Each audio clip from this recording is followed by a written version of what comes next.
Hey there, language enthusiasts! Welcome back to our channel. Today, we're diving into the fascinating world of English grammar, focusing on the simple present and present continuous tenses. Ever found yourself confused between these two tenses? Well, you're in the right place. Let's jump right in.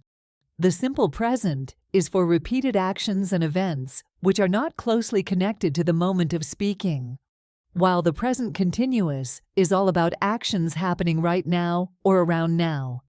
Let's break it down. We use the simple present for repeated actions which are not closely connected to the moment of speaking. It's talking about things that happen regularly. For example, the children play in the park every afternoon.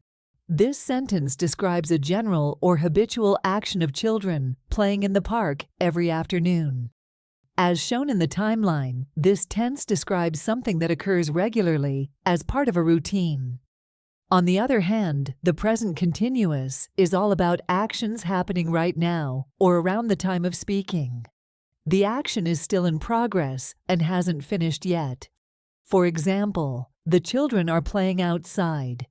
In this sentence, the action of playing is happening right now, possibly as the speaker is saying the sentence. The children haven't finished playing yet.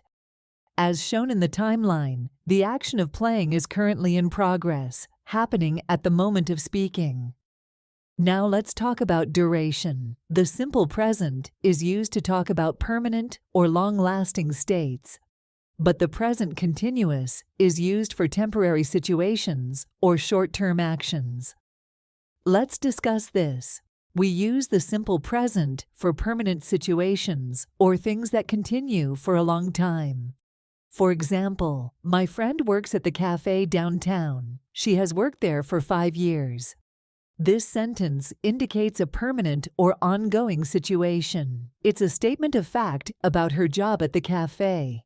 Here, the present simple indicates a long-term or ongoing situation.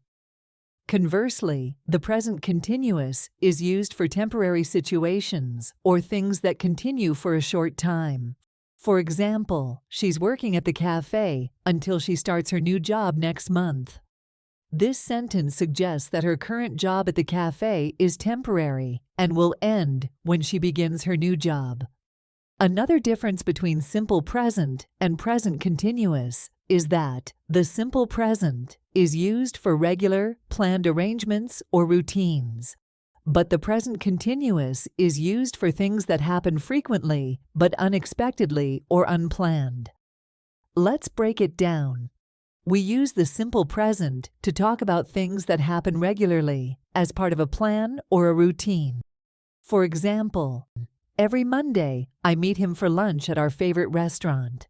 In this example, the use of simple present indicates a regular, planned arrangement. The speaker and their friends have a routine of meeting for lunch every Monday. But present continuous is used to talk about things which happen more often than expected. For example, I'm always meeting him in the supermarket. Here, the speaker is describing something that happens frequently, but it's not part of a planned arrangement.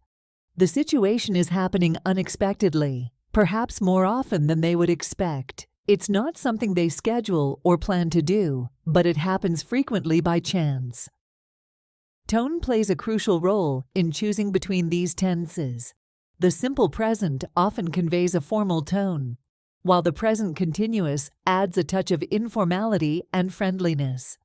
The simple present tense is used in formal contexts such as academic writing, official documents, and professional communications. For example, we look forward to more discussions soon. This sentence is more formal compared to, we are looking forward to more discussions soon. But the present continuous tense can make statements sound casual and friendly. The present continuous has an informal and friendly tone, making it more appropriate for everyday conversations among friends or acquaintances. For example, hey, what time are you planning to arrive at the party tonight? Overall, the choice between the simple present and present continuous depends on the desired tone, context, and emphasis of the statement. And there you have it, folks. Understanding the nuances between the simple present and present continuous tenses opens up a world of possibilities in English communication. If you enjoyed this video, don't forget to hit the like button and subscribe to our channel for more language tips and tricks. Until next time, happy learning!